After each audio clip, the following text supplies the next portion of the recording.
আসসালামু আলাইকুম। আজকে আমরা শিখব সেন্টেন্স। সেন্টেন্স মানে হচ্ছে বাক্য। কতগুলো লেটার বা বর্ণ মিলে যেমন তৈরি হয় ওয়ার্ড এবং ওয়ার্ডের পর ওয়ার্ড সাজিয়ে তৈরি হয় সেন্টেন্স। যেমন আমি যদি বলি শিলা, ইজ, দিস, এগুলো এক একটি ওয়ার্ড। কিন্তু এই ওয়ার্ডগুলো মনের ভাব প্রকাশ করতে পারছে না। কিন্তু আমি যদি বলি দিস ইজ শিলা, তাহলে এই হয় শিলা, একটি সম্পূর্ণ বাক্য তৈরি হয়েছে।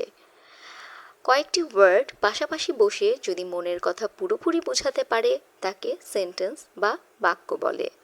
যেমন the cat is black, this is Shila. প্রত্যেক সেন্টেন্সে দুটি অংশ থাকে। প্রথম অংশের নাম সাবজেক্ট বা উদ্দেশ্য, দ্বিতীয় অংশের নাম প্রেডিকেট বা বিধেয়।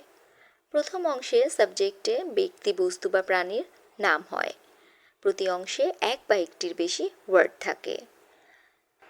সাবজেক্ট হচ্ছে যার সম্বন্ধে কিছু বলা হয় এবং প্রেডিকেট হচ্ছে সাবজেক্ট সম্বন্ধে যা বলা হয় তাই।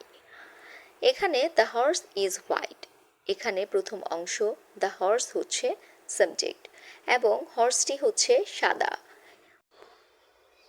এই ইজ হোয়াইট, এই বাকি অংশটুকুই হচ্ছে প্রেডিকেট বা বিধেয়। আমি কিছু এক্সাম্পল দিলে বিষয়টি আরও সহজ হয়ে যাবে। আমি সাবজেক্ট এবং প্রেডিকেটকে আলাদা আলাদা করে ভাগ করে বোঝানোর চেষ্টা করছি। যেমন মিল্ক ইজ হোয়াইট, মিল্ক যার সম্পর্কে কিছু বলা হচ্ছে, অর্থাৎ মিল্ক হচ্ছে সাবজেক্ট বা উদ্দেশ্য এবং মিল্ক সম্পর্কে যা বলা হচ্ছে তা হচ্ছে প্রেডিকেট বা বিধেয়, অর্থাৎ ইজ হোয়াইট, এটি হচ্ছে প্রেডিকেট বা বিধেয়। তেমনি the mango is green, the mango হচ্ছে সাবজেক্ট এবং ইজ গ্রিন হচ্ছে predicate. Lima is a girl, lima হচ্ছে সাবজেক্ট এবং ইজ এ গার্ল হচ্ছে প্রেডিকেট।